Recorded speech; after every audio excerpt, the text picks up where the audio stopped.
Hi everybody, it is Tuesday night. Welcome back to Tuesday Night Cocktail Club. Tonight's cocktail recipe is the Bronx Cocktail. This is a forgotten pre-Prohibition era cocktail, and tonight we're going to mix it up. We're bringing it back, and we're also going to talk about a great cocktail book from that era that's really worth adding to your collection of cocktail books. If you have one, maybe it's time to start one. Either way, the Bronx Cocktail is a really great late summer drink. It's a very refreshing alternative to just a plain martini. So stay tuned and we're going to mix it up. This exclusive cocktail club meets weekly to mix drinks, trade tips, and explore the history in every glass. No paywall, no dues, but the handshake, that stays secret. So before we mix it up, let me just tell you a little bit about the history of the Bronx Cocktail. It was invented in 1905 at the Waldorf Astoria in New York.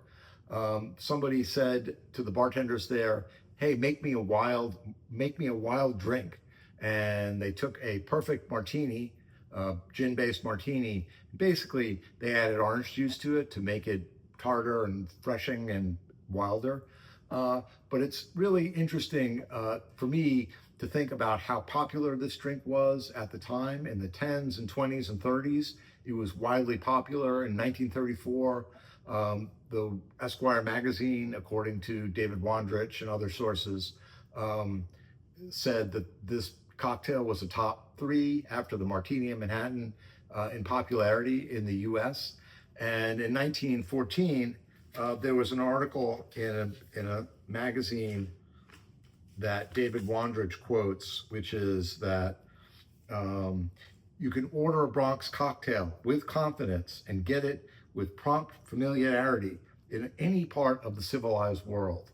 And so, I still think we're living in a civilized world. I know there's some debate about that topic, but I think it's civilized, and maybe someday you'll be able to reorder it again at any part of the civilized world.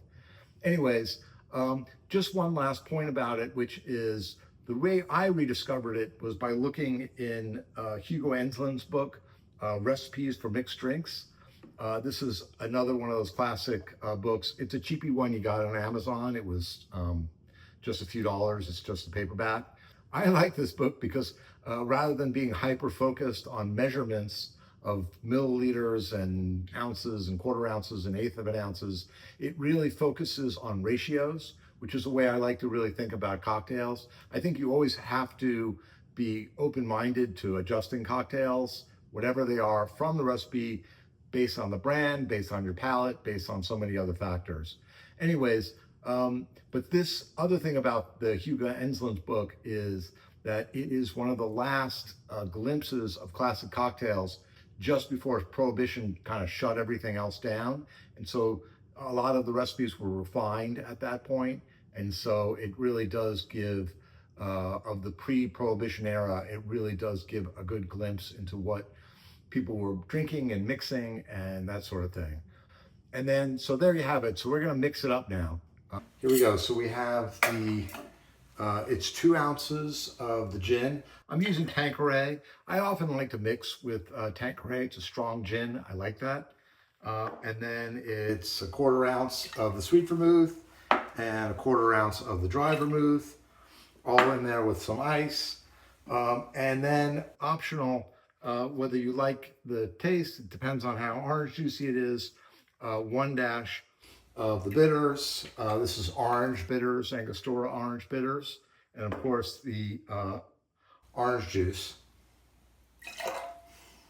And then you, from there, you just shake it up.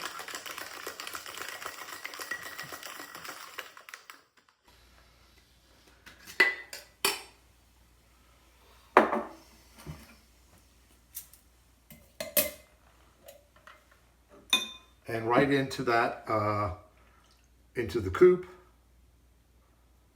It is a martini cocktail. And then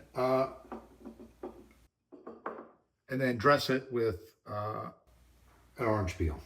Express the oils, and there you have it.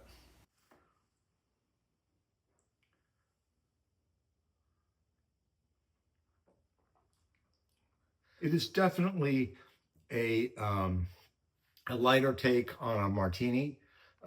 It's got that martini sophisticated booziness with the vermouth, but the orange juice really takes the edge off of all that. I think it's really a good drink. Even if you're serving martinis and somebody doesn't like a martini, a little orange juice, who doesn't like orange juice? So it really does help take that edge off of it. And it really makes it more of a pleasant cocktail as opposed to a serious sipping drink like a martini. Boy, we also have, I have a club member here who's going to give the voice of the club and give his thoughts on it. I'm going to take a sip and let you know what I think of it. It's very, very good. It tastes like a very, very smooth orange juice, spiked with a little bit of liquor. And of course you can really taste the orange rind. It's delicious. Thank you for those comments. But there's another point of view. So there you have it, the Bronx Cocktail. Next week, I keep promising one drink and then making another drink, but next week I do want to make something with orgeat. Maybe not a Mai Tai, but something different. But boy, these are great drinks to enjoy with your friends and family. Please remember to like and subscribe and tune in next week for another drink. Thanks for joining.